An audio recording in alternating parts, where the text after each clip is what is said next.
On the coldest morning of winter, 18-year-old Emma stood in the dim office of St. Mary's Orphanage, finally old enough to leave but with nowhere to go. She had spent her entire life behind these walls, dreaming that someone had left her a letter, a photograph, anything to explain why she had been abandoned as an infant.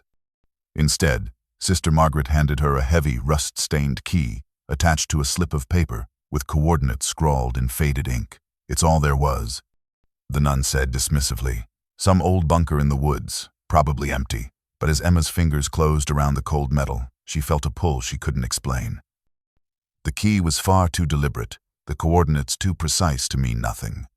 What had someone hidden in the darkness beneath the earth that was meant only for her?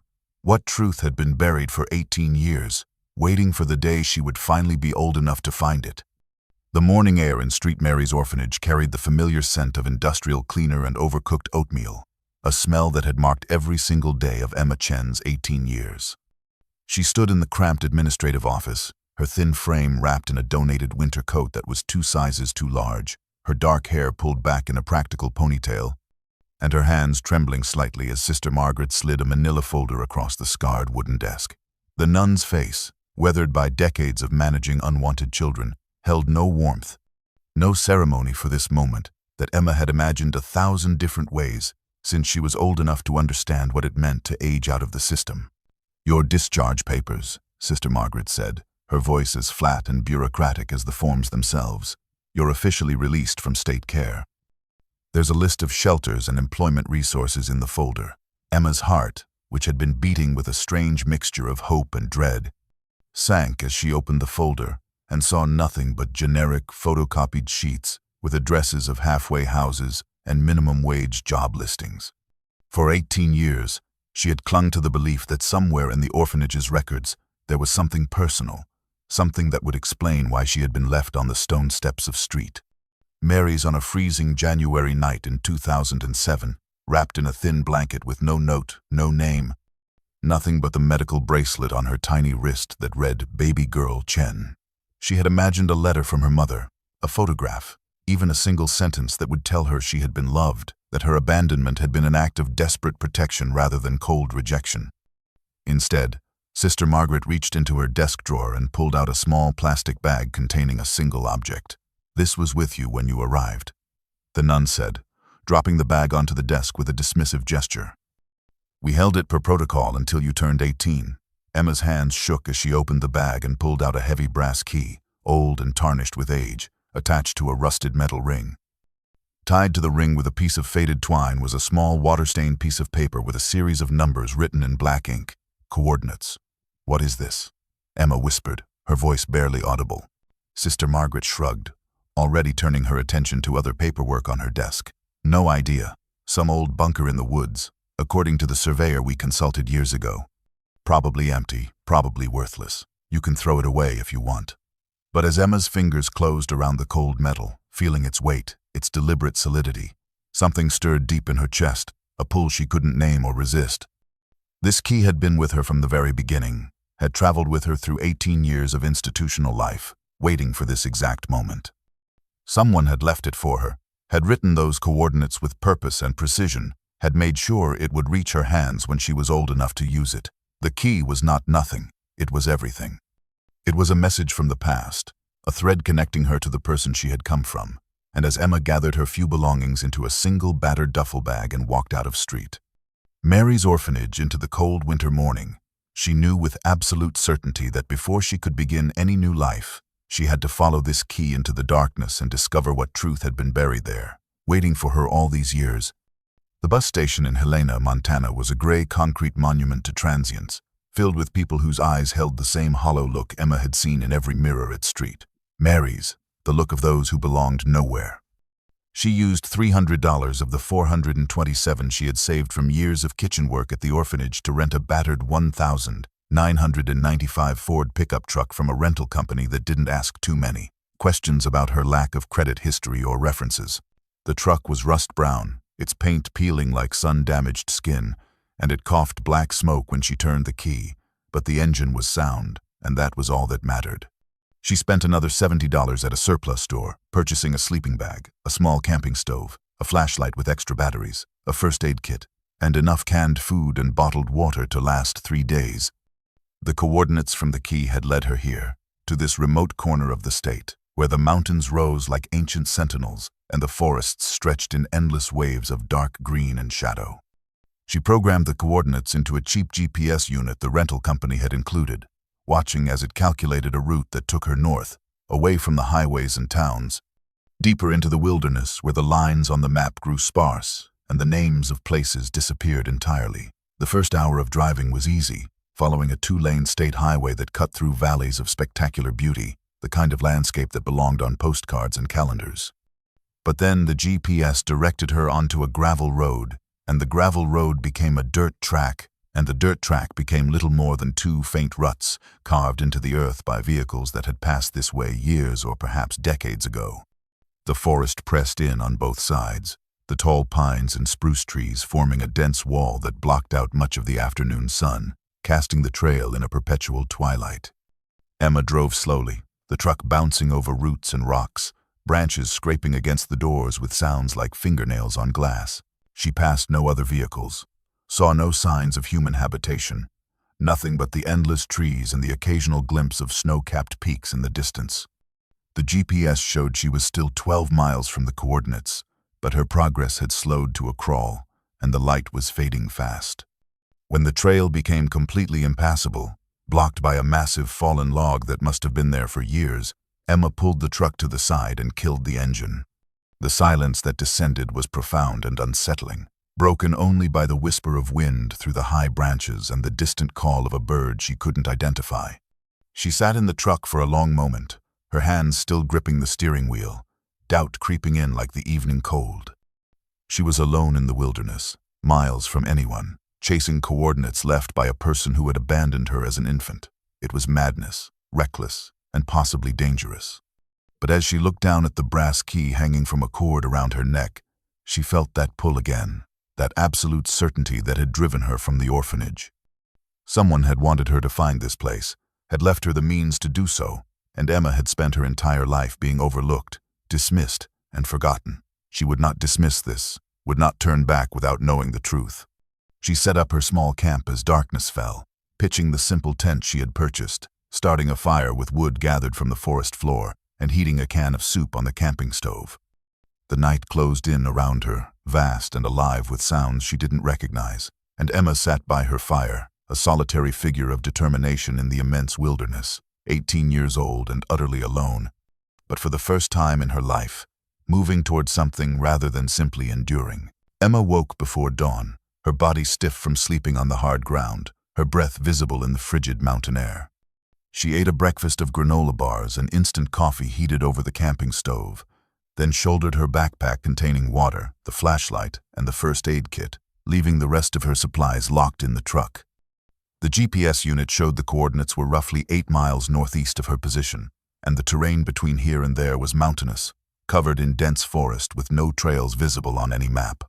She walked for hours, her cheap hiking boots slipping on moss-covered rocks and sinking into hidden patches of soft earth beneath the carpet of pine needles. The forest was a living maze, each direction looking identical to the last, and without the GPS, she would have been hopelessly lost within minutes. The morning sun barely penetrated the thick canopy above, and the air was cool and damp, carrying the rich scent of decay and growth, the endless cycle of the wilderness. Her legs burned with exertion as she climbed steep hillsides, using exposed roots and low branches to pull herself upward, and her lungs ached in the thin mountain air. By midday, she had covered only 5 miles, her progress agonizingly slow, and doubt began to whisper in her mind again. What if the coordinates led to nothing? What if this was all a mistake, a cruel cosmic joke played on an orphan, desperate for meaning?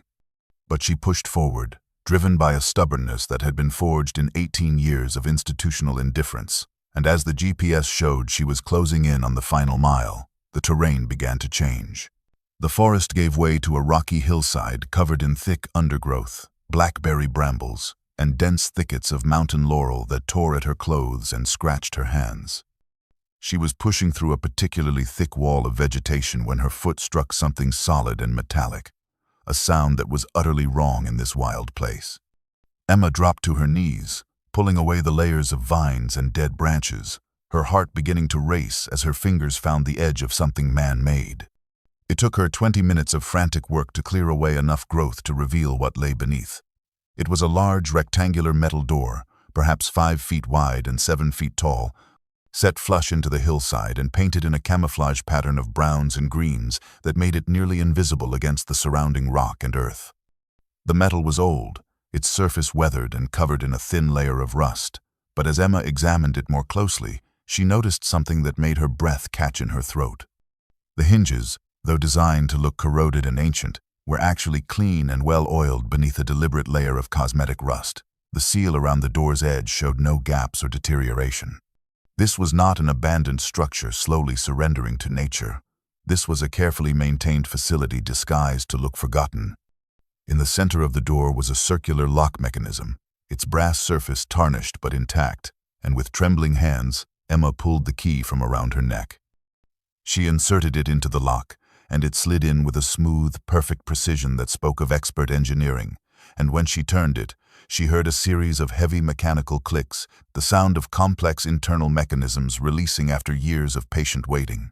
The door shifted slightly, breaking its seal with a soft hiss of equalizing air pressure, and Emma placed both hands against the cold metal and pushed. The door swinging inward on silent hinges to reveal a concrete stairway descending into absolute darkness, a passage leading down into the earth where 18 years of secrets lay buried, waiting for her. Emma stood at the threshold for a long moment, her flashlight beam cutting a pale circle into the darkness below, illuminating concrete steps that descended at a steep angle into the earth. The air that flowed up from the bunker was cool and stale, carrying the faint scent of dust and something else she couldn't quite identify, something metallic and chemical. Every instinct screamed at her to turn back, to return to the truck and drive away from this place, but the key around her neck felt warm against her skin, a talisman pulling her forward into the unknown. She took a deep breath, clicked on her flashlight, and began to descend. The stairway was narrow, the concrete walls pressing in on both sides, and she counted 42 steps before the passage leveled out into a short corridor. At the end of the corridor was another door, this one made of heavy steel with a simple handle, and when she pushed it open, something extraordinary happened. Motion sensors detected her presence, and a series of emergency lights flickered to life along the ceiling, their pale fluorescent glow revealing a space that took her breath away. She was standing in a large rectangular room, perhaps 30 feet long and 20 feet wide, with walls of poured concrete and a ceiling supported by steel beams. The facility was not a military bunker as she had imagined, not a cold storage of weapons or supplies, but something entirely different. It was a research laboratory, a private workspace that had been built with meticulous care and enormous expense. Along the left wall stood a series of tall metal filing cabinets, their surfaces covered in a thick layer of dust that spoke of years undisturbed. Against the right wall was a long workbench holding scientific equipment, beakers and test tubes in wooden racks, a microscope covered with a protective cloth, and several machines whose purpose Emma could only guess at. In the center of the room sat a large desk made of dark wood, utterly out of place in this concrete tomb. And on the desk sat an old computer. Its screen dark, but its presence suggesting that whoever had worked here had been documenting their research digitally. The emergency lighting ran on backup power, a system that had somehow maintained itself for years, drawing from batteries or perhaps a small generator hidden somewhere in the facility's infrastructure. The air was breathable, stale but not toxic, suggesting the ventilation system was still partially functional, and as Emma moved deeper into the room, her footsteps echoing off the hard surfaces, she felt a profound sense of unreality wash over her. Someone had built this place in absolute secrecy, had carved it into the mountain far from any roads or towns, had filled it with expensive equipment and maintained it with systematic care, and then had left the key to an infant girl abandoned at an orphanage. The walls were covered with maps, topographical surveys of the surrounding region with certain areas circled in red marker, and photographs pinned to corkboards showing mountain streams, forests, and what looked like industrial sites. On one section of wall, someone had created a massive timeline using string and pushpins, connecting dates and events in a pattern Emma couldn't yet decipher. She approached the desk slowly, almost reverently, her fingers trailing through the dust, and that was when she saw it. Pinned to a small corkboard directly above the computer monitor was a photograph, and Emma's knees nearly buckled as she stared at the image.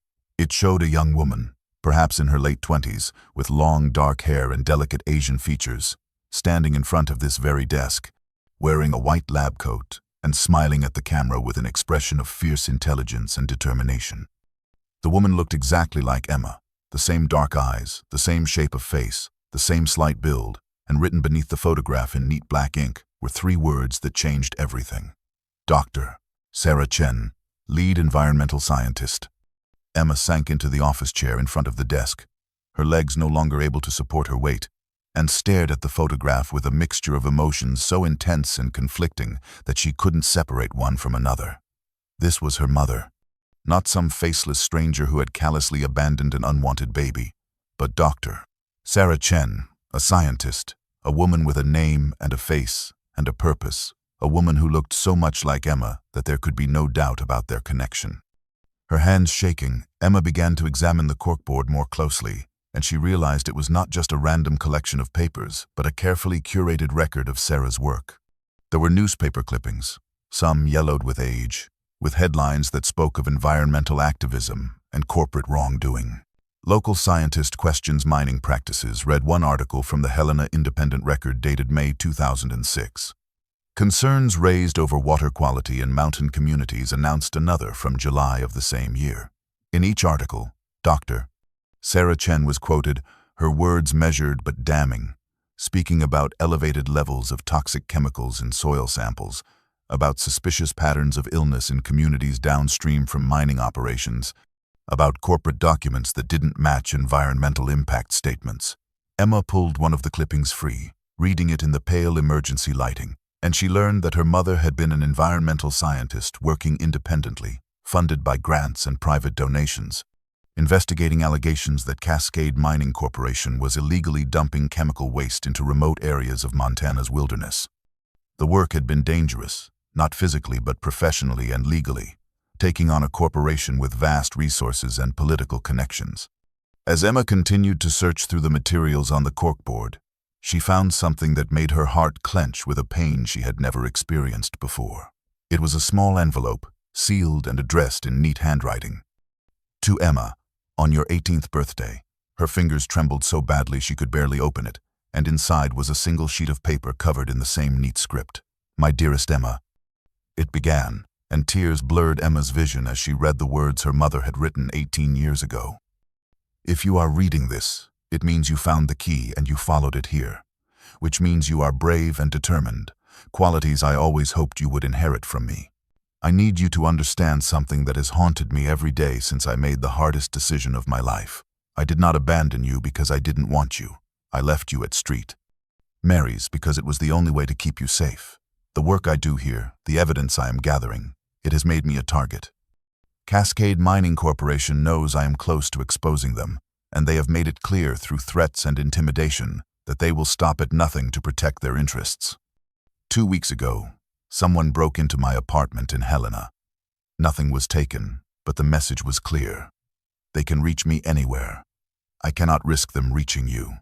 By leaving you anonymously at the orphanage, by erasing every connection between us, I am giving you the only protection I can offer, the shield of invisibility. You will grow up not knowing who I am, and that ignorance will keep you safe from the people who want to silence me. I have left you this key because I must believe, that one day it will be safe for you to know the truth, that one day the evidence I have gathered will have done its work and the threat will have passed. If that day comes, this place and everything in it is yours, my legacy and my love, hidden but never forgotten. Your mother, Sarah. Emma clutched the letter to her chest, her body shaking with sobs, and for the first time in her life, she understood that she had not been unwanted, that she had been desperately, fiercely loved by a woman who had sacrificed everything, including the chance to watch her daughter grow, to protect her from a darkness Emma was only beginning to comprehend. Emma wiped her tears and stood, her grief transforming into something harder and more focused, a determination to understand exactly what her mother had died protecting. She moved to the tall filing cabinets that lined the left wall, pulling open the first drawer with a metallic screech that echoed through the concrete chamber. Inside were rows of manila folders, each one meticulously labeled with dates, locations, and reference codes in her mother's precise handwriting.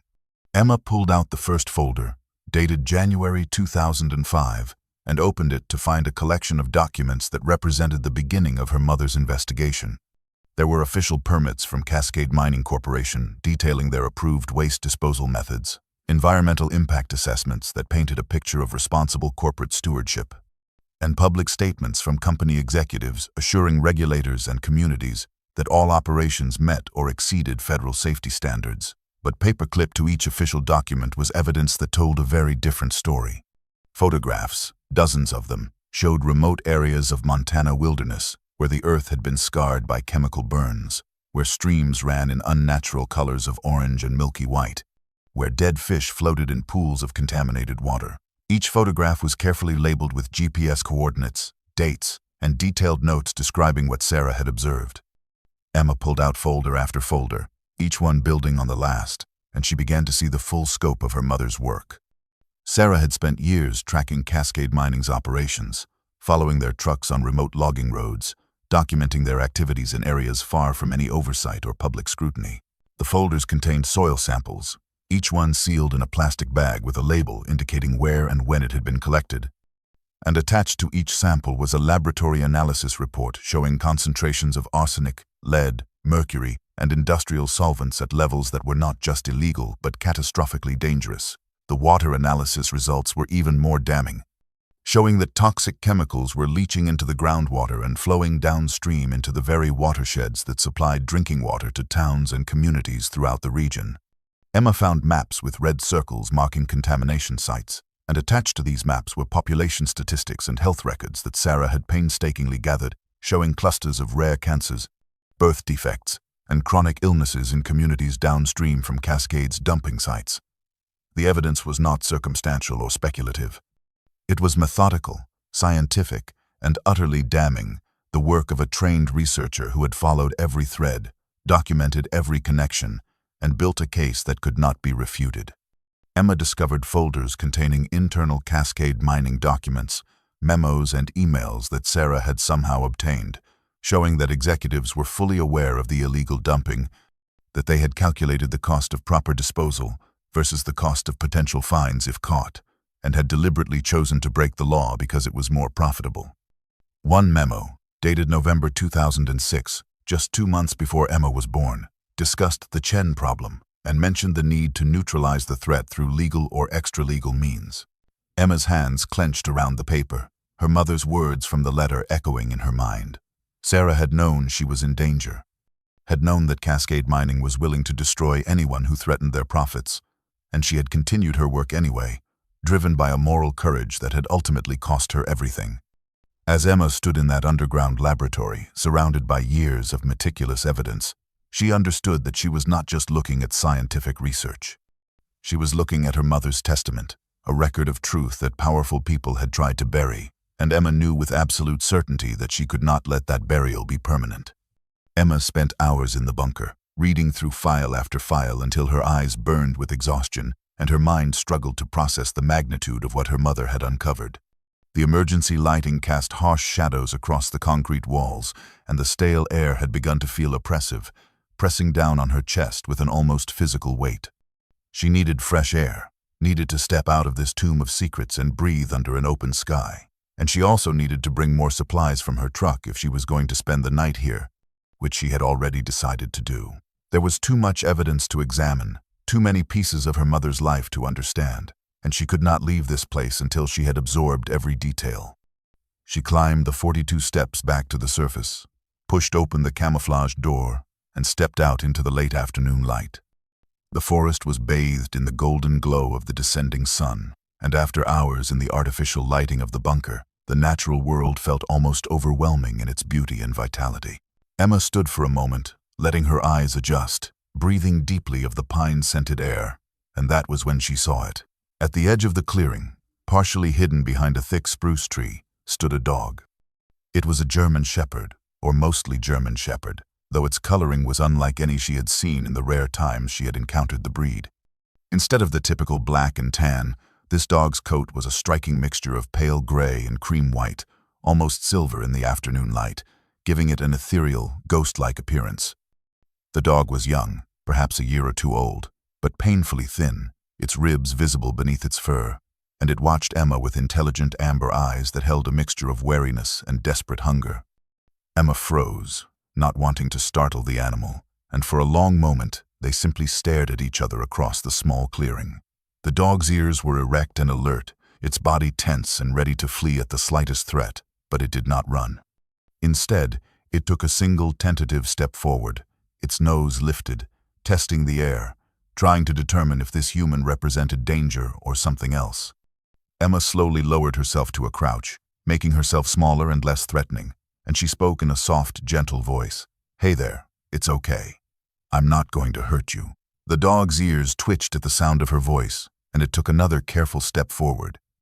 Emma remembered the granola bars in her jacket pocket, the same ones she had eaten for breakfast, and she slowly pulled one out, unwrapping it with deliberate movements. She broke off a piece and tossed it gently toward the dog, and the animal's eyes locked onto the food with an intensity that spoke of days, perhaps weeks, without a proper meal. The dog approached the food cautiously, sniffed it once, then devoured it in a single gulp. Emma tossed another piece, this one closer to herself, and the dog came forward again, its wariness battling against its hunger. Over the next 20 minutes, Emma fed the dog the entire granola bar piece by piece, each offering, bringing the animal closer until finally it sat just a few feet away, close enough that she could see the intelligence in its eyes, the way it studied her with an assessment that felt almost human. This dog had been surviving alone in the wilderness, hunting and scavenging, staying alive through instinct and determination, and as Emma looked at the thin, wary creature, she saw a reflection of herself.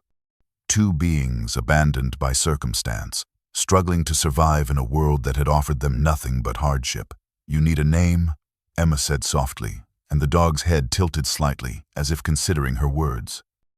She thought of the burden her mother had carried, the weight of truth and evidence, the atlas of contamination sites and corporate crimes spread across the maps in the bunker below. "Atlas," she said finally. "You're Atlas, and if you want, you can stay with me." The dog, as if understanding the offer of companionship and the promise of shared solitude, took one more step forward and gently pressed its nose against Emma's outstretched hand. Emma returned to the bunker with Atlas following close behind, the dog's presence a comfort she hadn't realized she needed until now. She brought her sleeping bag, the remaining food supplies, and several bottles of water, setting up a makeshift camp in one corner of the laboratory. Atlas explored the space cautiously, his nose working overtime to process the unfamiliar sense of chemicals, dust, and the lingering trace of a human who had been gone for nearly 2 decades. As Emma continued her examination of the filing cabinets, working through the systematic documentation of Cascade Mining's crimes, she noticed that the bottom drawer of the last cabinet was locked, secured with a small combination lock that looked different from the rest of the facility's security measures. This lock was newer, its metal still shiny, suggesting it had been added later, perhaps in the final days before her mother's death. Emma searched the desk drawers, looking for any clue to the combination, and tucked in the back of the top drawer, she found a small piece of paper with 3 numbers written in her mother's handwriting. The 15th of January 2007. January 15th, 2007. The date Emma had been found on the steps of Street Mary's Orphanage. With trembling fingers, Emma entered the combination, and the lock clicked open. Inside the drawer was a single leather-bound journal, its cover worn soft with use, and as Emma lifted it out, she noticed it felt warm, as if it had been waiting for her touch. She carried it to the desk, sat down in her mother's chair, and opened to the first page. The journal was not a continuation of the scientific research filling the other cabinets. It was deeply personal, a record of Sarah Chen's thoughts, fears, and hopes during the final months of her life. The early entries spoke of her pregnancy, her joy and terror at bringing a child into a world where she had made such dangerous enemies, her determination to finish her investigation before the baby arrived. Emma read about her own birth, about how Sarah had held her in the small apartment in Helena, had whispered promises to protect her at any cost, had named her Emma after Sarah's own grandmother who had fled China to give her descendants a chance at freedom. But as the entries progressed through those first weeks of Emma's life, the tone shifted from joy to fear. Sarah wrote about strange phone calls in the middle of the night, hang-ups that came with increasing frequency. She described seeing the same black sedan parked outside her apartment on multiple occasions, the way it would drive away slowly when she approached. She detailed finding her lab samples had been tampered with, her computer files accessed while she was away, and most chillingly, she wrote about coming home one evening to find her apartment door unlocked. Nothing stolen, but everything subtly disturbed, a message that her private space was no longer private. The final entries were written in January 2007, in the days before Emma was abandoned at the orphanage, and Sarah's handwriting had become more hurried, more desperate. I cannot keep her with me any longer. They know about Emma. I found a photograph of her slipped under my door this morning, a picture taken through my apartment window while I was feeding her. The message is clear. They can reach my baby. I have arranged with a trusted friend to take Emma to St. Mary's anonymously. The orphanage keeps no records of who leaves children at their door. She will disappear into the system, and they will never be able to connect her to me. The key is locked in a safety deposit box at First Montana Bank, to be delivered to St. Mary's when Emma turns 21. By then, I pray this will all be over, that justice will have been served, and the danger past. But it was the very last entry, dated the 14th of January 2007, the day before Emma was found at the orphanage, that made Emma's blood run cold. If Emma ever finds this place, she must know that they are still watching. They never stopped. Cascade Mining does not forget and does not forgive. The key was meant for her 21st birthday, when she would be old enough and strong enough to handle what comes next. But if circumstances bring her here sooner, if she finds this journal before that time, she must be prepared. Opening this bunker, revealing herself as my daughter, it will draw their attention. They will come for her as they came for me. Emma, my darling girl, if you are reading this, run. Emma's hands were still shaking from reading her mother's final warning when Atlas suddenly rose from where he had been lying near her feet, his body tense. A low growl rumbling in his chest as he stared at the bunker entrance. Emma froze, listening for any sound from above, but after a long moment of silence, Atlas relaxed slightly, though his ears remained alert. The dog had sensed something, perhaps a wild animal passing near the concealed entrance, but the moment reminded Emma of the urgency of her situation. Her mother's warning echoed in her mind, the clear message that simply being here had put her in danger, and she realized she needed to understand the full scope of the evidence before she could decide what to do next.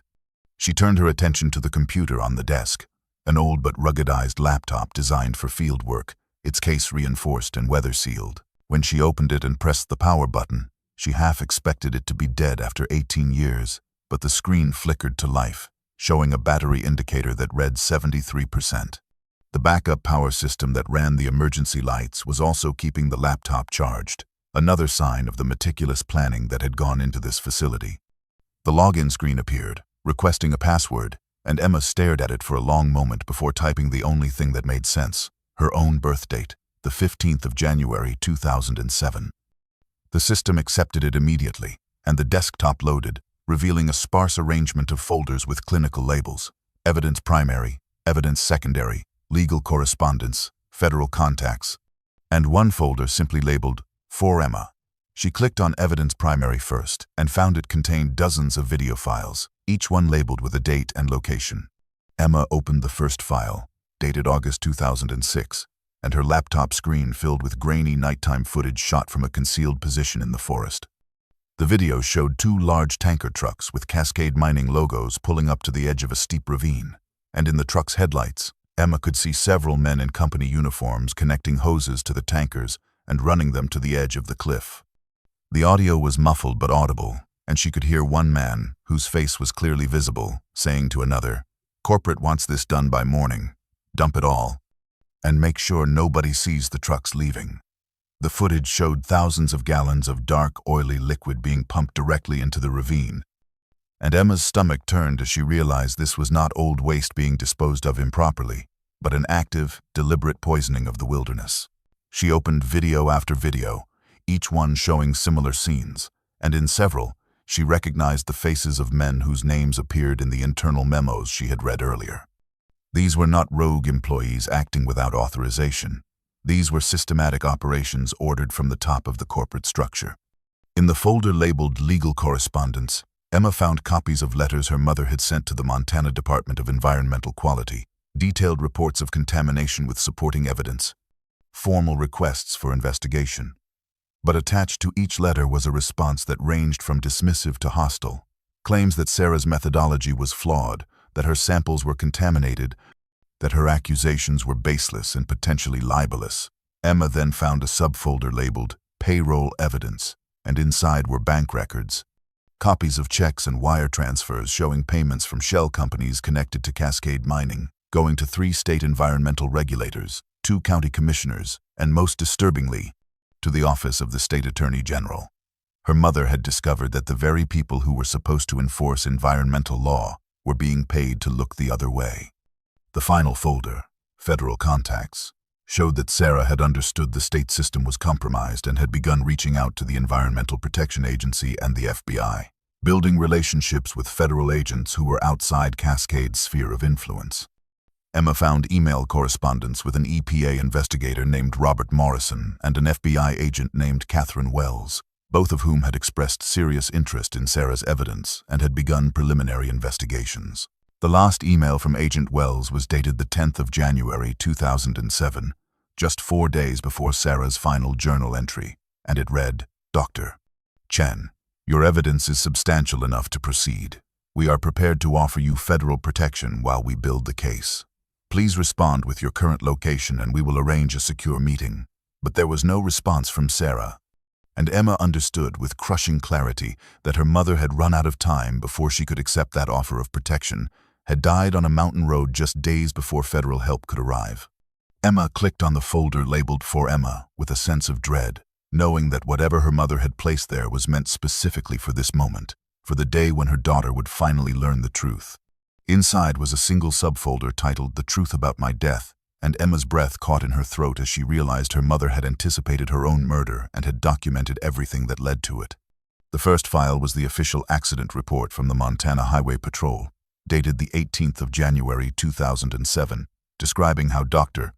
Sarah Chen had lost control of her vehicle on Highway 93 during a winter storm, her car leaving the road and plunging down a steep embankment, the impact killing her instantly.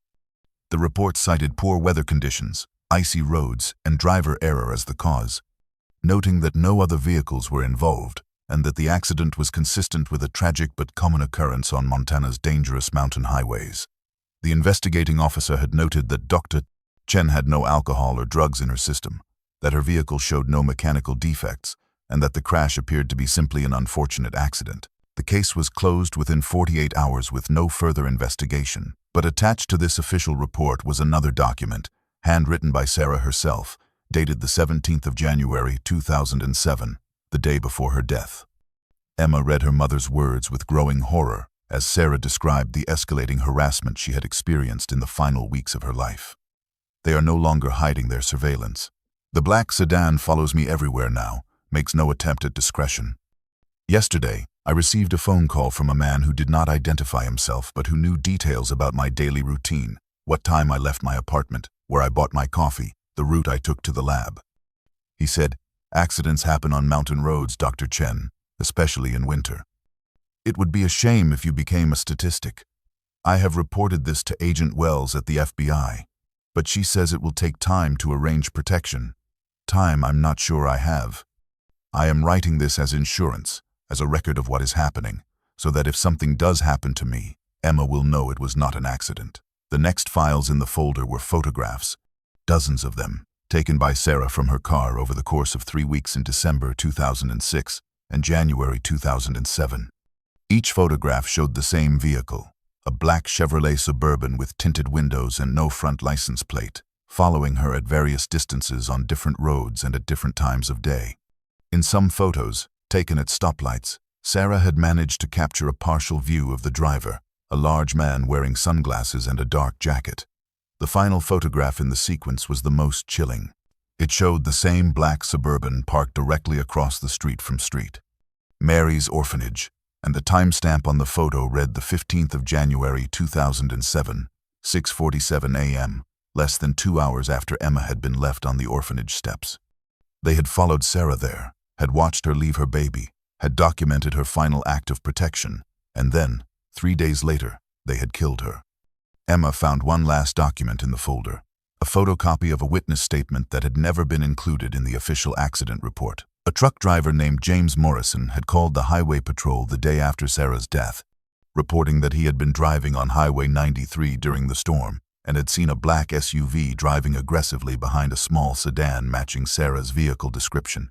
Morrison stated that the SUV had pulled alongside the sedan just before a sharp curve, appeared to make contact with it, and then had sped away as the sedan went off the road. Morrison had stopped to call for help, but by the time emergency services arrived, the SUV was long gone, and Morrison's statement had been dismissed by investigators as unreliable due to poor visibility during the storm.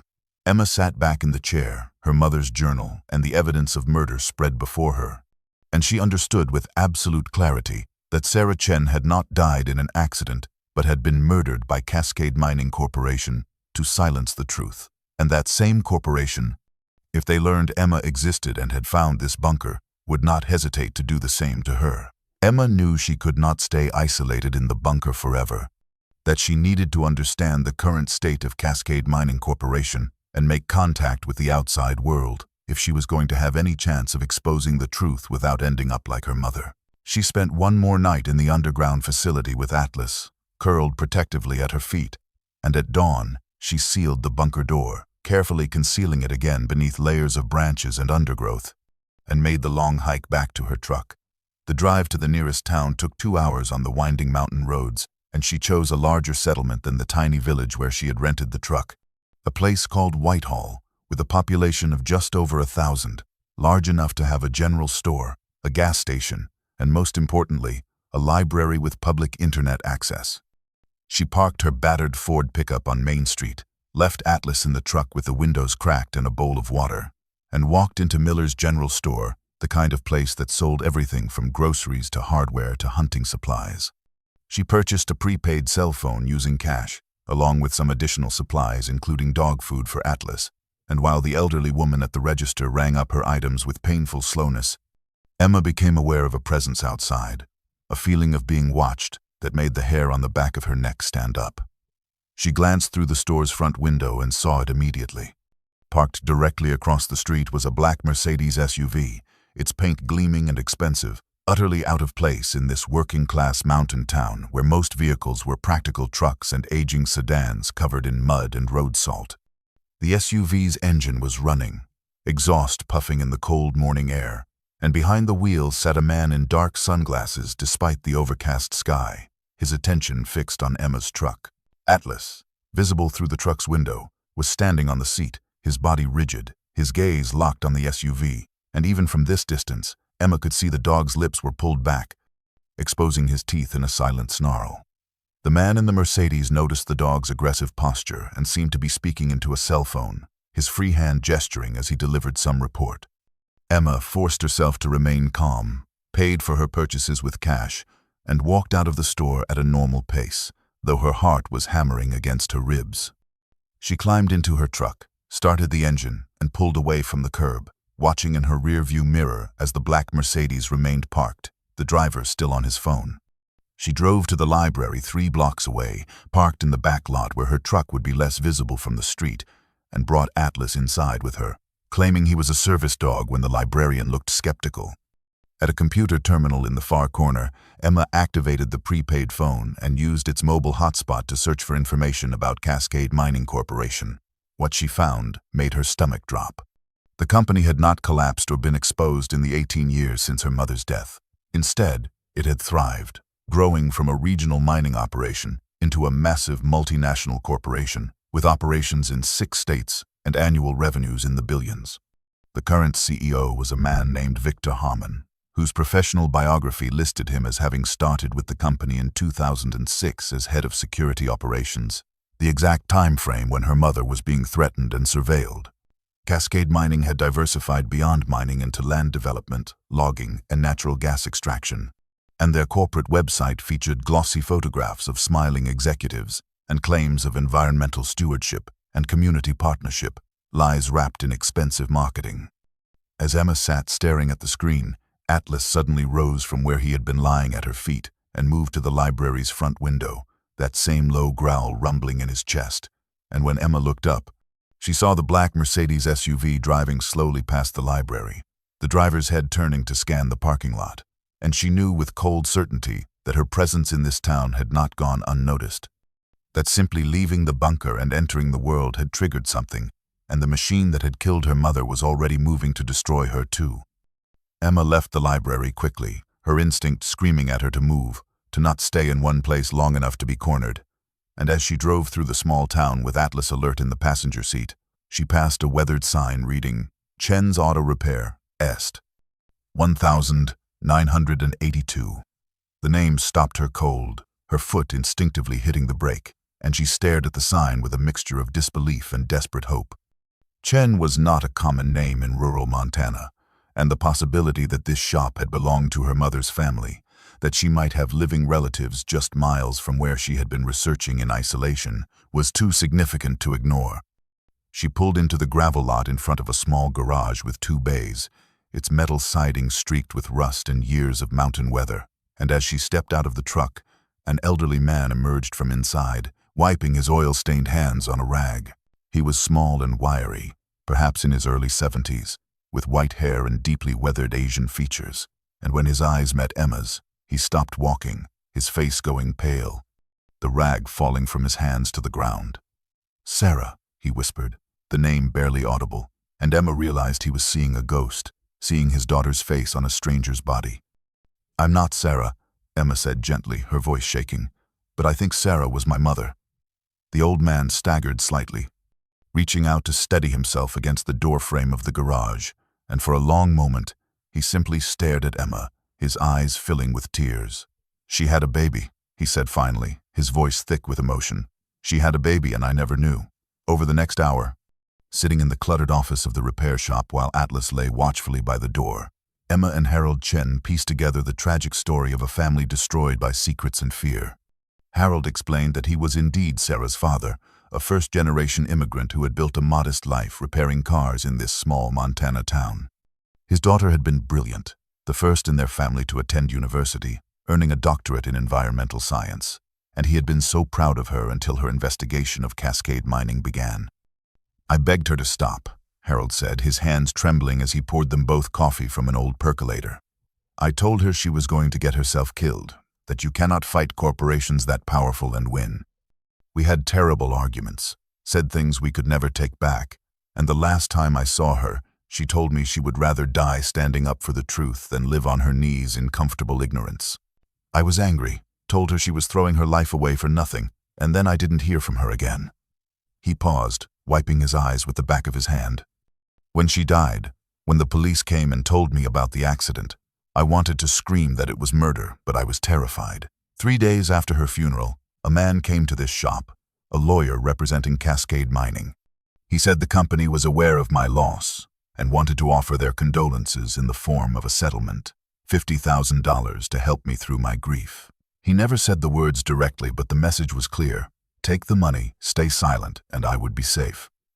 If I spoke out, if I questioned the accident report, then accidents might happen to me too." Harold's voice broke completely. "I took the money.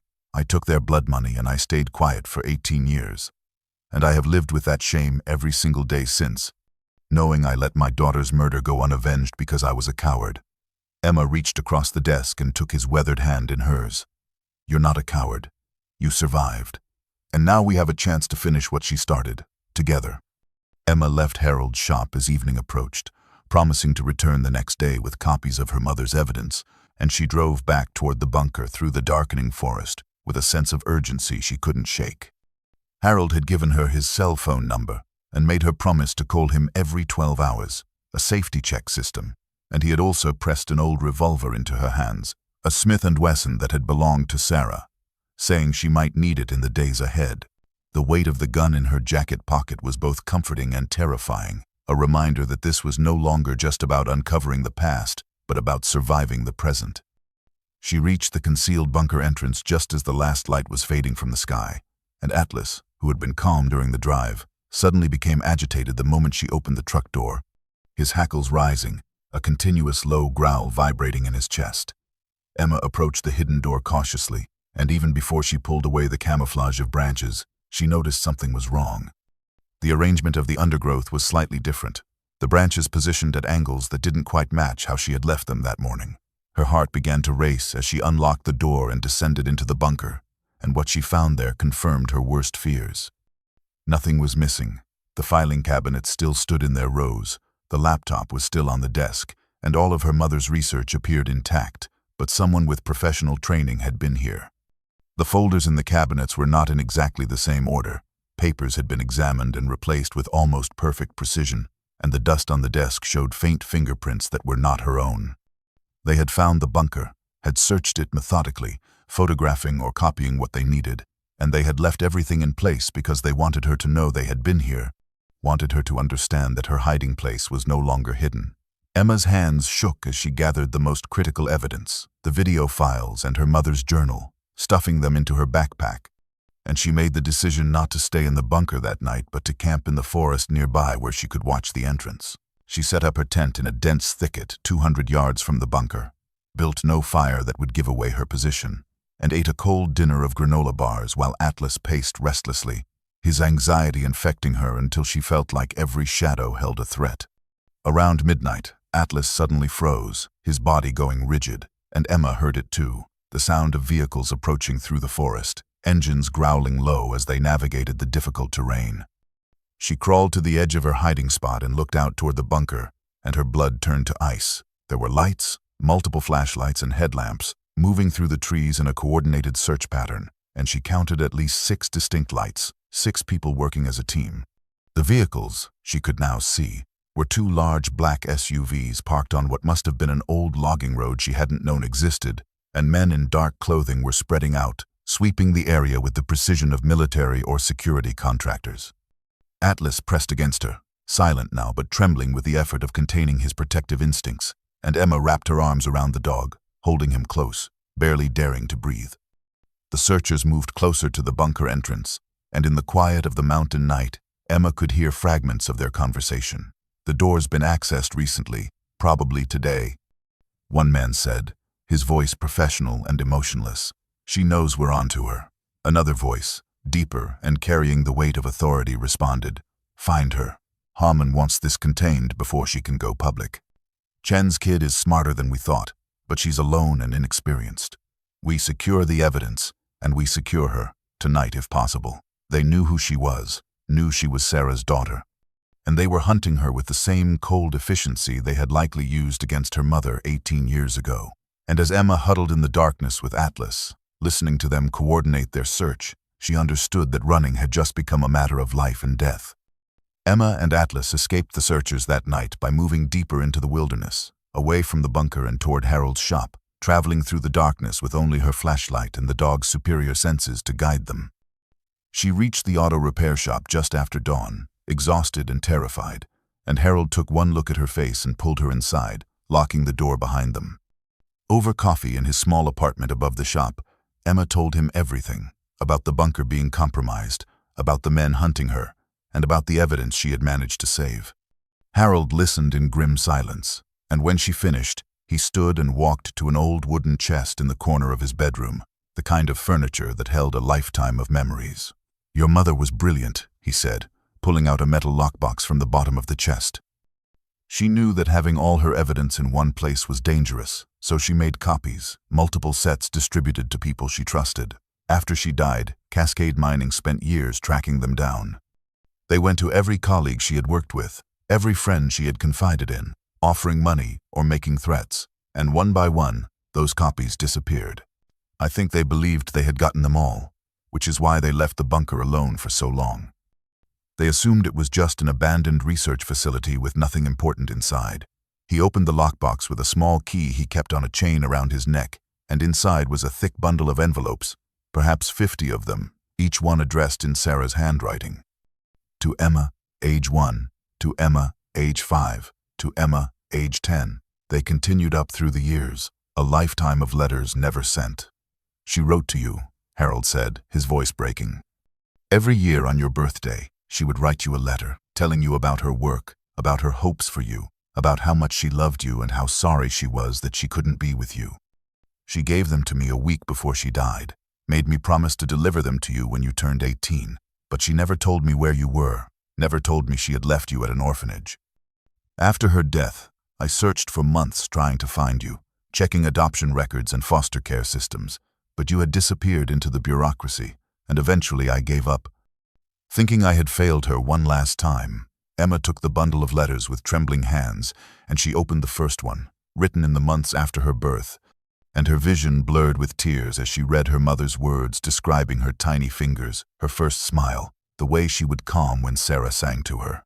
Each letter was a window into the woman Sarah had been, not just a scientist fighting corruption, but a mother who had loved her daughter with fierce devotion, who had documented every milestone she would miss, who had poured her hopes and dreams onto paper knowing she might never live to see them fulfilled. The final letter, written just days before Sarah's death, contained instructions. Emma, if you are reading this, you have found the truth about what I did and why I had to leave you. You have inherited more than just evidence and research. You have inherited a responsibility, a mission that I was unable to complete. Cascade mining must be stopped, not for revenge but for justice, for the families who have been poisoned, for the land that has been destroyed, for the future that depends on people like us, having the courage to stand against those who value profit over life. I cannot force this burden upon you, my darling girl, but I hope that you will have the strength I lacked, the wisdom to finish what I started, and the support I never had. You are not alone in this fight. There are good people who will help you if you can reach them. Trust your instincts, trust the evidence, and above all, trust that you were born for this purpose. Emma looked up at Harold, at this grandfather she had just discovered, and she understood that she was no longer just an orphan seeking answers about her past, but the inheritor of her mother's unfinished mission, and she would not let Sarah's sacrifice be in vain. The meeting came 2 days later, and it was not what Emma had expected. She and Harold had been working in the shop, organizing copies of Sarah's evidence and planning their next move, when a sleek silver Lexus pulled into the gravel lot, its polished surface gleaming incongruously against the backdrop of weathered buildings and rusted machinery.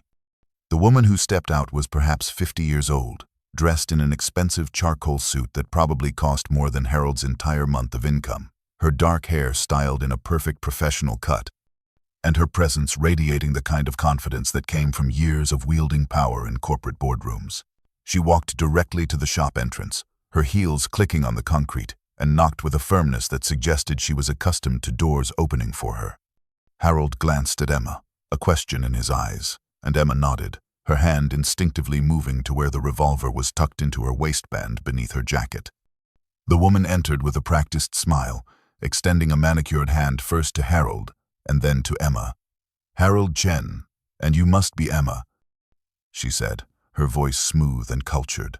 "My name is Victoria Reeves. I'm the Vice President of Legal Affairs for Cascade Mining Corporation, and I'm here to discuss a matter of mutual benefit." Emma did not take the offered hand, and after a moment, Reeves lowered it, her smile never wavering.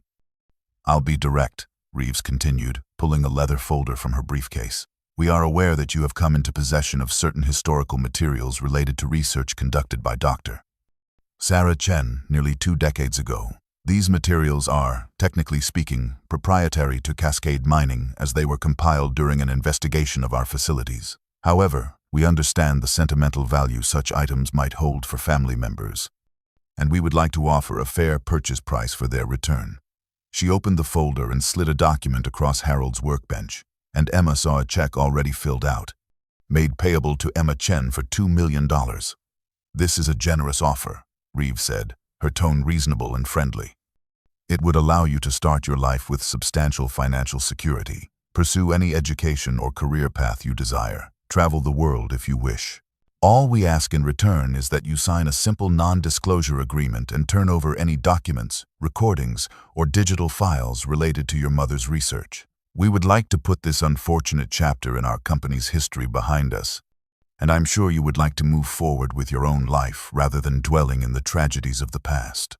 Emma looked at the check, at the amount that would indeed change her life, that would erase 18 years of poverty and uncertainty, and she thought about how easy it would be to take it, to walk away, to choose her own future over her mother's unfinished mission. But then she thought of the photographs she had seen in the bunker, of the poisoned streams and dying wildlife, of the health records showing clusters of cancer in communities downstream from Cascade's dumping sites, and she thought of her mother's final words, urging her to have the courage to stand against those who valued profit over life. "No," Emma said quietly. "The research isn't for sale." Victoria Reeves's smile disappeared as if it had never existed, her face becoming a mask of cold professionalism. "That's disappointing, Miss Chen. I had hoped you would be more pragmatic than your mother." Sarah Chen made the mistake of believing that moral righteousness could overcome practical reality, and look where that idealism got her. A tragic accident on a mountain road, dying alone in the cold, leaving behind an infant daughter who grew up in an orphanage without knowing her mother's name. The threat was explicit now, the friendly veneer stripped away to reveal the predator beneath. Accidents run in families, Miss Chen. Genetic predispositions, inherited risk factors, you understand. I would encourage you to think very carefully about what matters more to you: pursuing justice for events that happened before you were even born, or ensuring you have a future to pursue at all. You have 48 hours to reconsider this offer. After that, I cannot guarantee your safety or your grandfather's. She placed a business card on the workbench, collected her folder, and walked out of the shop, leaving the check behind like a poisoned gift. After Victoria Reeves left, Emma and Harold locked the shop and worked through the night, driven by the terrible certainty that they had only 48 hours before Cascade Mining escalated from threats to action. Harold had a high-quality scanner in his office, equipment he used for insurance documentation and parts catalogs, and they fed page after page of Sarah's research through it, creating digital copies of every document, every photograph, every piece of evidence. Emma uploaded the files to multiple cloud storage accounts using disposable email addresses, creating redundant backups that would survive even if the physical evidence was destroyed or seized. As they worked, Emma began to truly understand the scope of her mother's investigation, not just as a scientific endeavor but as a deeply human tragedy. Sarah had done more than document illegal dumping and corporate malfeasance. She had created a comprehensive record of the human cost, a database of suffering that stretched across 2 decades and touched hundreds of lives. In one folder, Emma found medical records that Sarah had painstakingly gathered, each one representing a family whose world had been shattered by cancer. There was 8-year-old Michael Torres, diagnosed with an aggressive brain tumor in 2004. His home located 3 miles downstream from a Cascade dumping site, where soil samples showed arsenic levels 40 times the safe limit. There was Jennifer Walsh, a young mother of twins who developed leukemia at age 32 and died within 6 months, her well water tested by Sarah showing contamination from industrial solvents. There was an entire elementary school in the town of Ashford where 7 children in a single classroom developed rare cancers within a 3-year period, a statistical impossibility that Sarah had traced to a contaminated aquifer feeding the school's water supply. Emma found photographs Sarah had taken of these families, images of children in hospital beds, of parents with hollow eyes and expressions of helpless rage, of gravestones marking lives cut short. Sarah had interviewed each family, had documented their stories with the respect and care of someone who understood that behind every data point was a human being, a life that mattered. There were farmers who had watched their cattle die mysteriously, their pastures poisoned by runoff from illegal dumping. There were elderly residents of mountain communities who had drunk well water for decades, not knowing it was slowly killing them, their bodies accumulating toxic metals until their organs failed. There were Native American tribes whose traditional lands had been contaminated, their sacred sites desecrated, their way of life threatened by poisons seeping into the earth. Sarah had compiled a list, a memorial to the victims, and Emma counted 347 names, 347 people whose suffering could be directly linked to Cascade Mining's deliberate crimes. As dawn broke and Emma looked at the faces on her laptop screen, at the children who had never reached adulthood, at the parents who had buried their babies, at the communities torn apart by preventable tragedy, she felt something shift deep inside her. This was no longer about her mother, no longer about solving the mystery of her own abandonment or understanding her family history. This was about justice for people who had no voice, who had been poisoned for profit, who had died while the powerful men responsible continued to grow richer and more influential. Victoria Reeves had asked what mattered more, the past or Emma's future, but Emma understood now that this was a false choice, that the past was not dead, that people were still drinking contaminated water, still developing cancers, still suffering because Cascade Mining had never been held accountable, and if she walked away now, If she took the money and stayed silent, she would be complicit in every future death, every future victim. And she would dishonor not just her mother's memory, but the memory of every person whose name appeared on that terrible list. Emma had insisted on staying at Harold's shop that night, sleeping on a cot in the office while they continued organizing the evidence, and Atlas lay on the floor beside her, his presence both comforting and vigilant. It was just past 2 in the morning when the dog suddenly jerked awake, his body going rigid, a low growl erupting from his chest that brought Emma instantly alert. She sat up, listening, and heard it, the sound of breaking glass from the shop floor below, the crunch of boots on concrete, and the low murmur of male voices trying to maintain stealth. Emma grabbed the external hard drives containing all of Sarah's digitized evidence and shoved them into her backpack, her hands shaking with adrenaline, and Atlas positioned himself between her and the office door, his hackles raised, his teeth bared in a silent snarl. The footsteps were coming up the stairs, at least 3 sets, heavy and purposeful, and Emma could hear Harold's voice from his bedroom shouting, "I've got a gun, and I'm calling the police."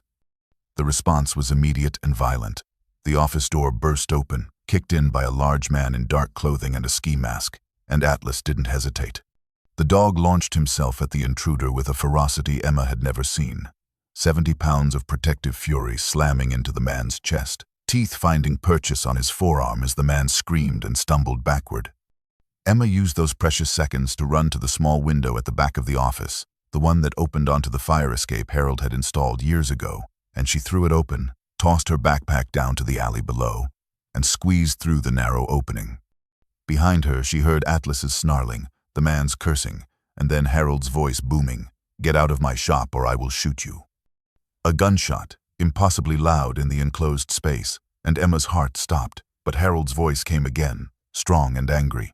"The next one goes through your chest, not the ceiling. Get out." Emma scrambled down the fire escape, grabbed her backpack, and ran into the darkness of the alley with Atlas suddenly beside her, the dog having found his own way out, a streak of blood on his muzzle that she prayed belonged to the intruder and not to him. She hid in the shadows behind a dumpster, watching as the men fled from Harold's shop, 3 figures running to a black SUV parked down the street, and then came the sound of sirens, the sheriff's department responding to Harold's call. But when Sheriff Drummond arrived, a heavy-set man with cold eyes and a swagger that spoke of unchallenged authority in this small town, Emma watched through a crack in the fence as he spoke to Harold, and what she heard made her blood run cold. "You're telling me 3 armed men broke into your shop, and you don't know why," Drummond said, his tone skeptical and almost mocking. "Seems like a lot of trouble for an auto repair business, Harold. Unless you've got something here worth stealing that you're not telling me about." Harold, still gripping his hunting rifle, said firmly, "They were after my granddaughter. She's Sarah's child, and she's been researching what happened to her mother." The sheriff's expression didn't change, but Emma saw something flicker in his eyes, a recognition, a knowledge that confirmed her worst fears. "Sarah Chen," Drummond said slowly. "That was a long time ago, Harold, ancient history. Maybe you should tell your granddaughter that stirring up old business is a good way to get hurt in these mountains. Accidents happen to people who don't know when to let the past stay buried." He made a perfunctory inspection of the broken window, took a brief statement, and left without calling for backup, without dusting for fingerprints, without any of the investigative work that should have followed a violent break-in. And Emma understood with crushing certainty that Cascade Mining's corruption had infected not just state environmental regulators, but local law enforcement as well. And there was no one in this town, perhaps in this entire county, that she could trust to protect her. Emma waited in the shadows until Harold came looking for her, his face etched with worry and determination. And when she emerged from behind the dumpster with Atlas at her side, he pulled her into a brief, fierce embrace before leading her to his personal vehicle, an old Toyota pickup that he kept parked in a garage behind the shop. He loaded it with supplies he had prepared as if anticipating this moment: boxes of canned food, bottled water, camping gear, a first aid kit, and ammunition for the revolver. And he pressed a satellite phone into her hands, the kind used by hunters and backcountry explorers where cell service didn't exist. "You go back to the bunker," Harold said, his voice urgent and low. "It's the only place they won't expect you to return to, the only place you have any advantage. I'll stay here and make noise. File reports with the state police, call newspapers, Make myself the visible target so they focus on me instead of hunting for you in the wilderness. Emma started to protest, to say she couldn't let him put himself in danger, but Harold gripped her shoulders with surprising strength. I failed your mother once by staying silent. I will not fail you. You take that evidence, and you find a way to get it to people who can use it, federal authorities who are beyond Cascade's reach. Your mother tried to do this alone and it killed her. You need allies, Emma, and I'm going to buy you the time to find them. They embraced once more, and then Emma drove away into the pre-dawn darkness with Atlas in the passenger seat, heading back toward the mountains and the hidden bunker that had become both her inheritance and her sanctuary. The drive took 3 hours on roads that grew progressively more remote and difficult, and she parked Harold's truck a mile away from the bunker in a different location than before, concealing it beneath camouflage netting Harold had included in the supplies. She and Atlas hiked through the forest, carrying the backpack with the hard drives and supplies, moving carefully and watching for any signs of surveillance. And when they reached the bunker entrance, she was relieved to find it undisturbed, the camouflage intact.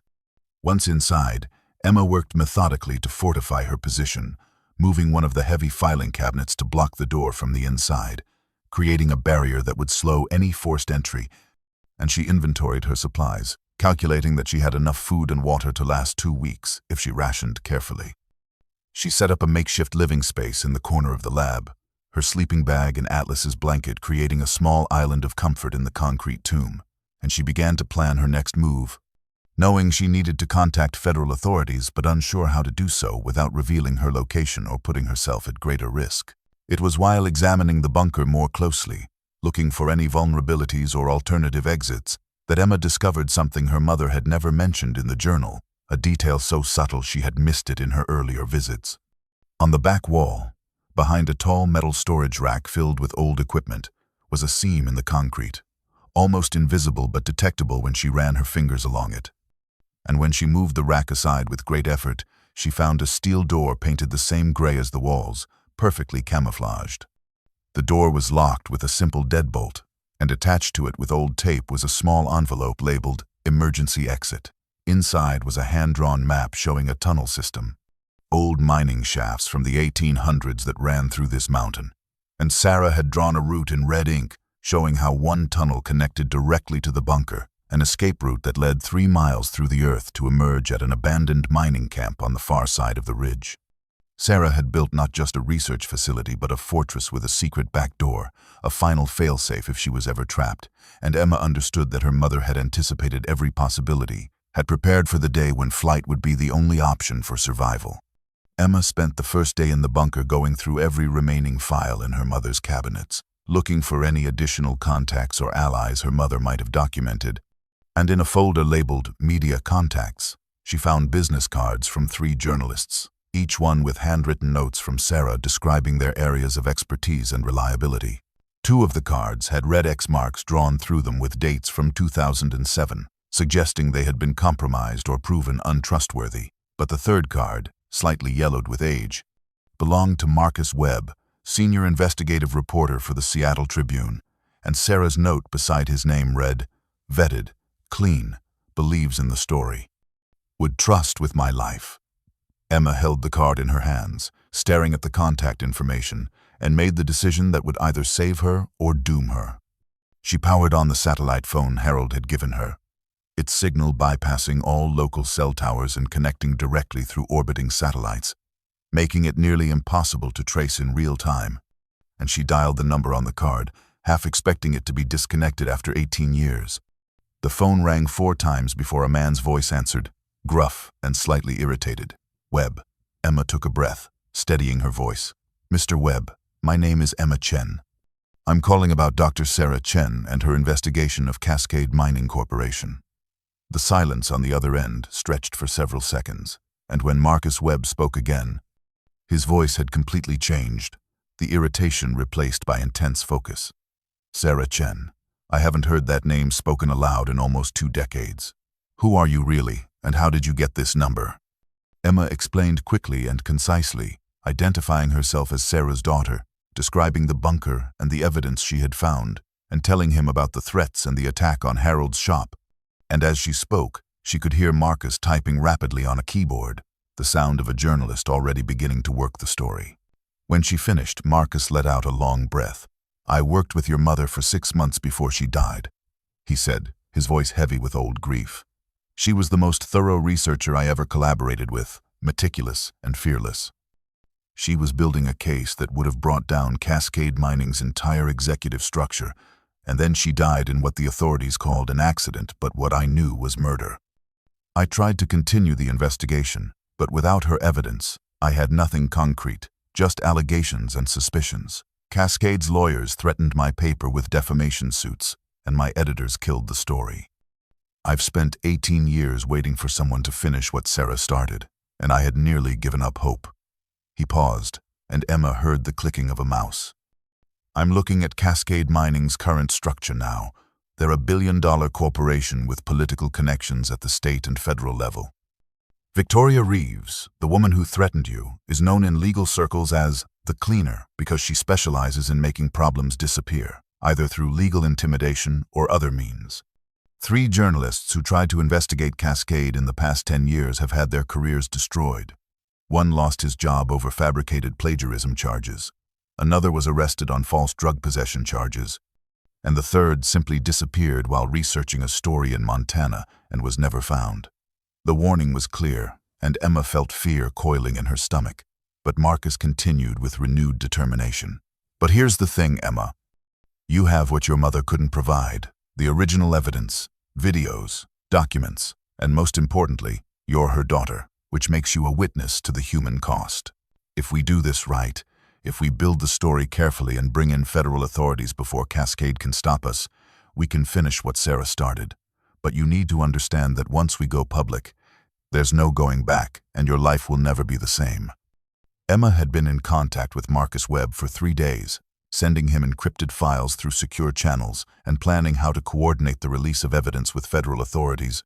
But what she didn't know was that Cascade Mining had hired a private security firm specializing in digital forensics and surveillance, a company that employed former NSA analysts who could trace electronic footprints that most people believed were untraceable. The prepaid phone she had purchased in Whitehall had been flagged the moment she used it to search for information about Cascade Mining on the library computer, and although the satellite phone was more secure, every call she made created a brief electronic signature that could be triangulated if you had the right equipment and enough time. On the 4th morning in the bunker, Emma woke to Atlas standing rigid at the base of the stairs, a continuous low growl emanating from his chest. And she grabbed the revolver and moved silently to where she could see the entrance, and what she heard made her heart stop. It was the distinctive sound of a drone, not the distant buzz of a recreational device, but the deeper mechanical hum of a professional-grade UAV, and it was circling directly above the bunker's concealed entrance. She realized with cold horror that they had found her, not through ground surveillance but from the air, using thermal imaging that could detect the heat signature of a human body and a dog inside a concrete structure, technology that made her underground fortress completely transparent. She had perhaps minutes before they would send men to the entrance, and Emma made the split-second decision that meant the difference between capture and freedom. She grabbed her backpack with the hard drives, shoved in bottles of water and what food she could carry, and ran to the back wall where the secret door to the mining tunnels waited. She threw the deadbolt and pulled the heavy door open, and beyond it was absolute darkness, a tunnel carved into raw rock that descended at a steep angle into the earth, and the air that flowed from it was cold and damp and smelled of minerals and ancient stone. Atlas didn't hesitate, the dog immediately moving into the tunnel as if understanding that this was their only escape route, and Emma followed, pulling the door shut behind them just as she heard the sound of vehicles arriving above, of men's voices shouting coordinates and orders. She clicked on her flashlight, its beam swallowed by the pressing darkness, and began to move deeper into the tunnel with Atlas leading the way.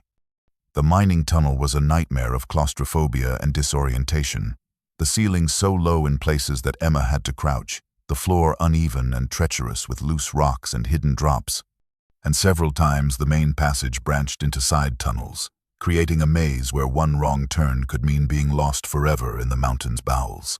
But Atlas moved with uncanny certainty, his nose to the ground, following some scent or air current that Emma couldn't detect, and twice he stopped abruptly and refused to continue down a passage that looked identical to Emma's eyes, forcing her to trust him and take alternative routes. and both times she later discovered why when her flashlight revealed where the refused passages ended in cave-ins or vertical shafts that would have meant death. They traveled through the darkness for what felt like hours but was probably only 40 minutes. Emma's lungs burning from exertion and thin air, her legs shaking with exhaustion. And just when she thought she couldn't go any farther, Atlas stopped and looked back at her, and ahead she could see it, a faint gray light filtering through collapsed timbers and rocks.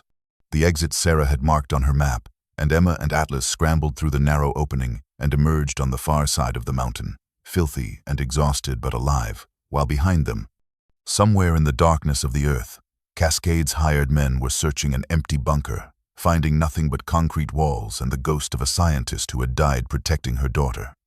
Emma emerged from the mining tunnel into a world that was both familiar and utterly alien, the far side of the mountain where she had never been, and she stood for a moment trying to orient herself, her compass showing she was roughly 3 miles northeast of the bunker's location, but the terrain was steep and heavily forested, offering no clear path forward. Atlas pressed against her leg, and she could feel the dog trembling with exhaustion, his paws torn and bleeding from the rough rocks in the tunnel, and her own body was screaming with pain and fatigue. But she knew they couldn't rest. Not yet, because Cascade's men would eventually discover the escape tunnel and come after them. She checked the satellite phone and saw she had a text message from Marcus Webb sent 2 hours ago. Federal agents ready to move. Need your location for extraction. Respond as soon as possible. But before she could reply, she heard it. The sound of men moving through the forest below her position. And she looked down through the trees and saw 4 figures in tactical gear spreading out in a search pattern, professional hunters who had anticipated her escape route and positioned themselves accordingly. The sky, which had been overcast all morning, suddenly opened and snow began to fall. Not the gentle flakes of a mountain dusting, but the dense, heavy precipitation of a serious storm. And within minutes visibility dropped to less than 50 feet. Emma realized the blizzard was both a curse and a blessing. It would make her harder to track, but it would also make survival significantly more difficult. And she began to move upslope, away from the searchers, climbing toward the ridge where the trees grew thinner and the wind howled with punishing force. Atlas stayed close, his gray and white coat providing natural camouflage against the snow, and twice he stopped suddenly, his body going rigid, warning Emma of danger she couldn't see. And both times she heard the crunch of boots on snow passing nearby, close enough that she could hear the searchers' radio chatter, coordinating their movements in a net designed to close around her. She used every trick she had learned from the survival books she had devoured in the orphanage library during long, lonely evenings, moving along rocky outcroppings where she left no footprints, wading through a freezing stream to break her scent trail, doubling back on her own path to confuse trackers. But the men pursuing her were professionals, and the storm was getting worse, the temperature dropping, and the wind reaching speeds that threatened to knock her off her feet. She was crossing a steep, snow-covered slope when her foot broke through a hidden layer of ice, her ankle twisting violently, and she fell, sliding and tumbling down the ravine in a chaos of snow and pain. Her body slamming into rocks and saplings until she crashed into a fallen log 20 feet below, the impact driving the air from her lungs. She lay there gasping, her left ankle screaming with pain that suggested a serious sprain or possibly a fracture, and blood was running down her face from a gash on her forehead, warm against her frozen skin. Atlas appeared above her on the slope, barking urgently, and then half slid, half climbed down to her side, and Emma forced herself to stand, leaning heavily on a branch she grabbed as a makeshift crutch, knowing that stopping meant freezing to death or capture, both equally fatal outcomes. She limped through the blinding snow with Atlas guiding her, and just as her strength was finally failing, just as she was ready to collapse and let the cold take her, the dog led her to a small structure barely visible through the storm, an abandoned ranger station, its windows boarded and its door hanging from broken hinges. And Emma dragged herself inside and collapsed on the dusty floor, pulling Atlas close for warmth as the blizzard raged outside and darkness fell over the mountain. Harold Chen had not heard from Emma in 12 hours, well past their agreed check-in time, and he knew with the terrible certainty of a man who had already lost one daughter that Emma was in danger, possibly captured or hurt somewhere in the wilderness. And he made the decision that he had been preparing for since the night of the break-in, the decision that would either save his granddaughter or honor her memory if it was already too late. He called Marcus Webb using the number Emma had given him, and the journalist answered immediately, and Harold said with calm determination, "This is Harold Chen, Sarah's father and Emma's grandfather. Emma is missing and likely being hunted in the mountains. I have a complete set of the evidence, physical copies of everything Sarah compiled, and I'm bringing it to you. But first I'm going to make sure Cascade Mining can't bury this story again." Before Marcus could respond, Harold hung up and made 3 more calls. One to the local newspaper, one to a regional television station, and one to a freelance videographer he knew who had equipment for live streaming, and he told each of them the same thing. "I have a statement to make about the murder of Dr. Sarah Chen and the environmental crimes of Cascade Mining Corporation, Town Square, noon today. You won't want to miss this."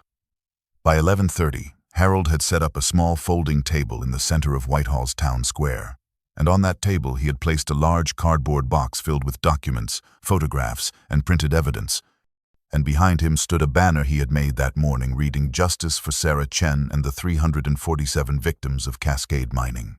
The freelance videographer had set up his camera and was streaming live to multiple social media platforms, and a small crowd had begun to gather, curious townspeople, mixed with a few reporters who had responded to Harold's calls.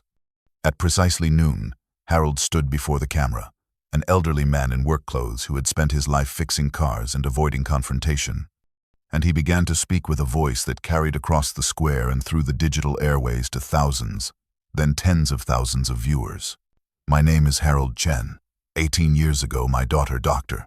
Sarah Chen, was murdered by Cascade Mining Corporation because she discovered they were systematically poisoning the land and water of Montana, causing cancer and death in hundreds of families. The authorities called it an accident, but it was murder, carefully planned and executed, and the evidence proving this has been hidden for nearly 2 decades. Today, I am releasing that evidence to the public and to federal authorities, and I am naming the people responsible: Victor Harmon, CEO of Cascade Mining, Victoria Reeves, VP of Legal Affairs, and every executive who chose profit over human life."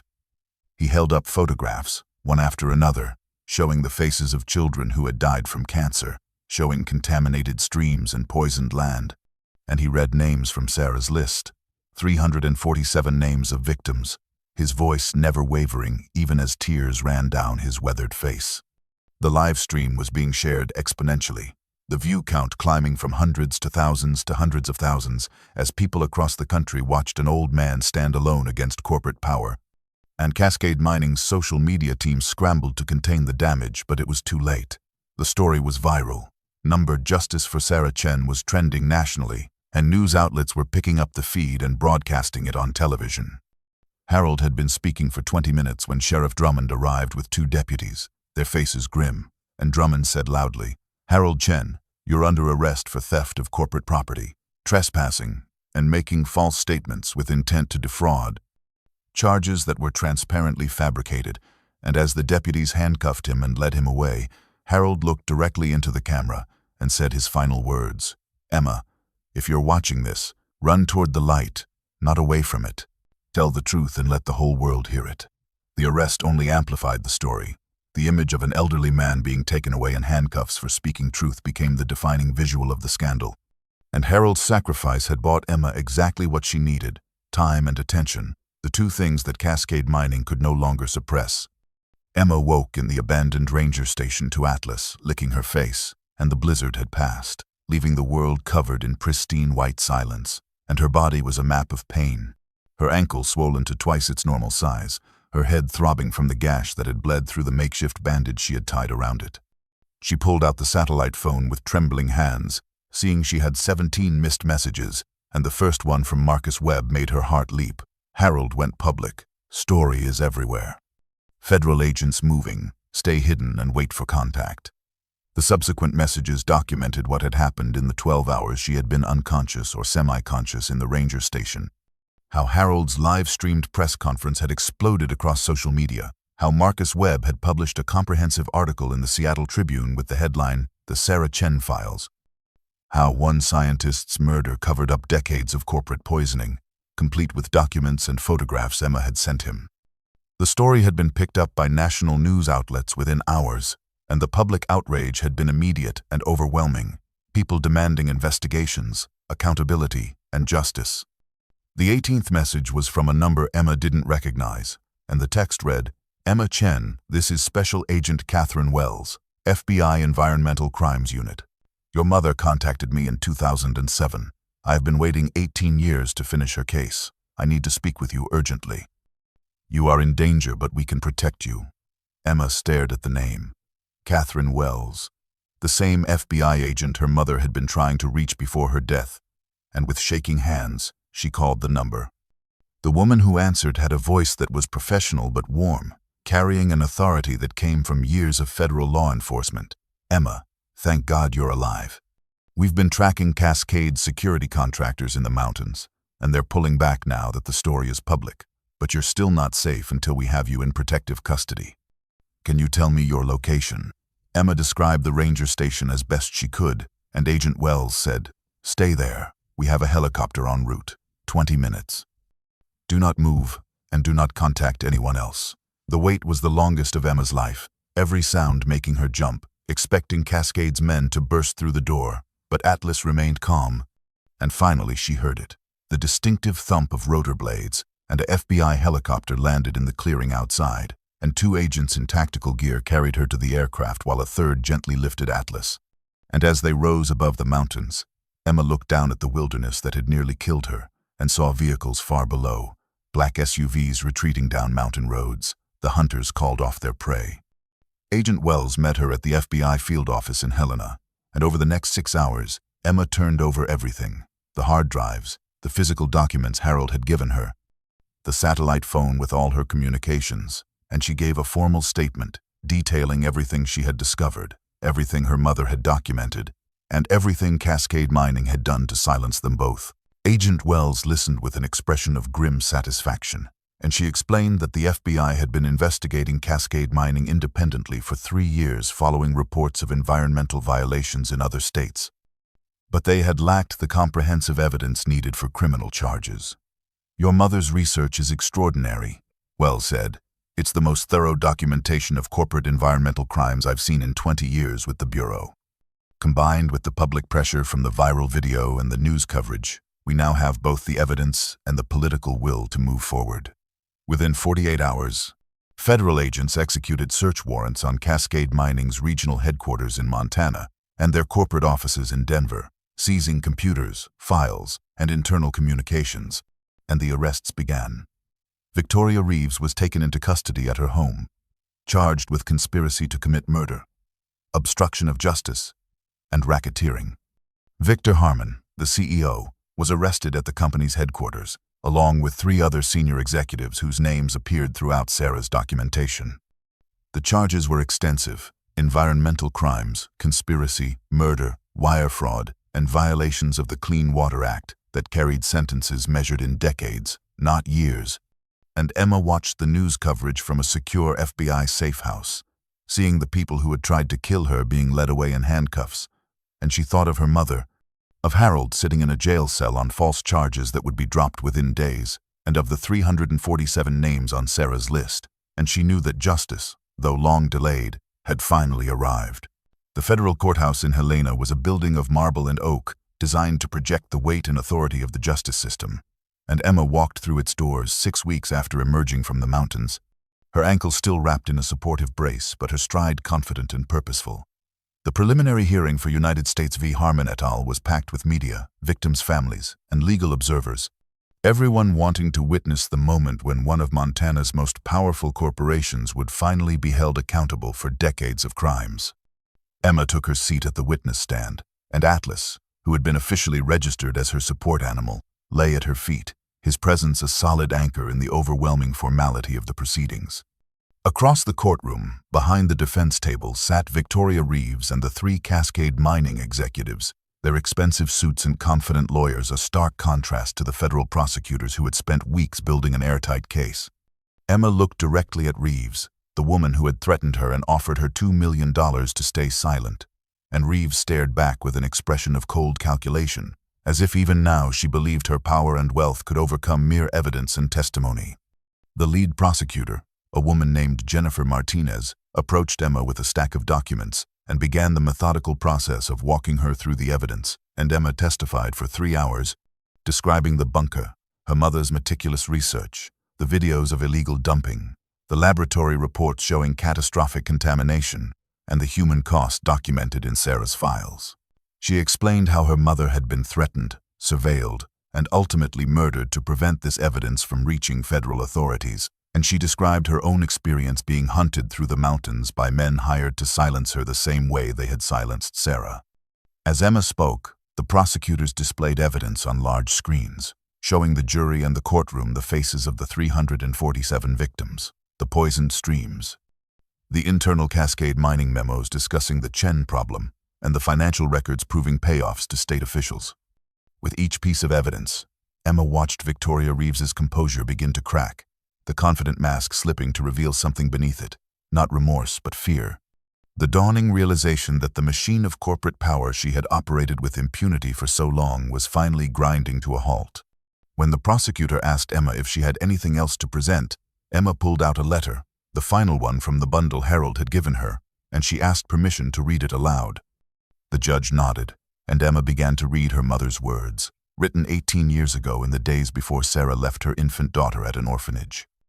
My dearest Emma, if you are reading this in a courtroom or before officials who can bring justice, then you have succeeded where I failed. You have proven to be stronger and braver than I ever was.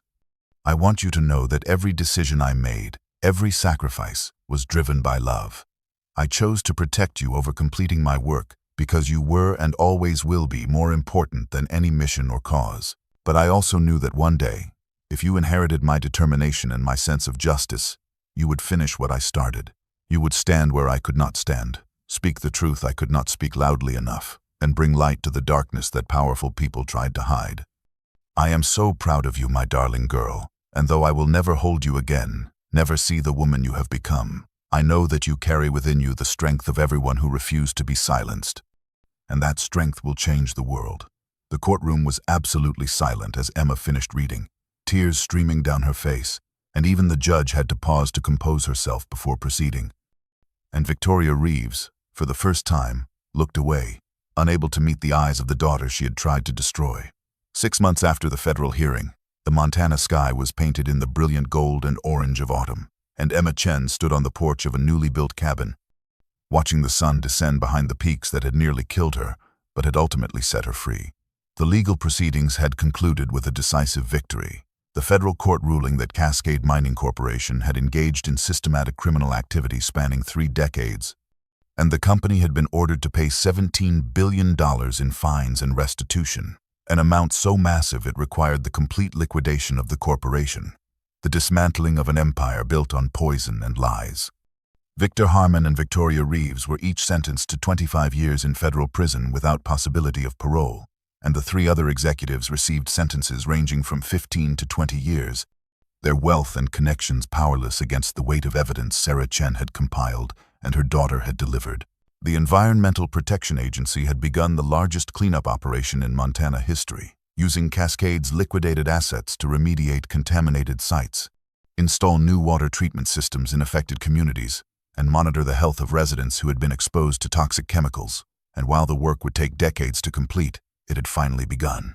Emma had received a settlement as part of the Victims' Compensation Fund, not the $2 million Victoria Reeves had offered for her silence, but rather a sum determined by the court as appropriate for someone who had lost her mother to corporate murder and had risked her own life to bring justice. And she had used every dollar of it to establish the Sarah Chen Foundation, a non-profit organization dedicated to supporting environmental whistleblowers, funding independent research into corporate pollution, and providing legal resources to communities fighting environmental injustice. Harold, who had been released from jail the day after his viral press conference with all charges dropped and a formal apology from the state, had become the foundation's board chairman. And together they had created something that honored Sarah's memory, not with a monument of stone, but with living, active work that would protect future generations. Marcus Webb had won a Pulitzer Prize for his comprehensive reporting on the case, and his series of articles had sparked congressional hearings on corporate accountability and environmental regulation, policy changes that would prevent future tragedies like the ones Sarah had documented. Emma had used part of her settlement to purchase the land surrounding the bunker, the 160 acres that included the hidden facility where her mother's evidence had waited for 18 years. And with Harold's help, she had built a small cabin near the site. Not the dilapidated structure she had imagined living in, but a solid, beautiful home with large windows that looked out over the wilderness her mother had fought to protect. The bunker itself had been preserved and would eventually become a museum and educational center, a place where people could learn about environmental justice and the cost of speaking truth to power.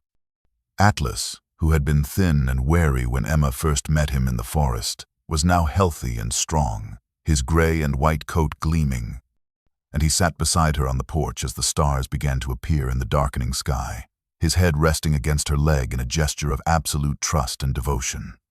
Emma looked out at the land that was now hers, at the mountains that held both tragedy and triumph, and she thought about the journey that had brought her here. From an abandoned infant with no name or history to a woman with purpose, family, and a future she had claimed through courage her mother had planted in her like a seed.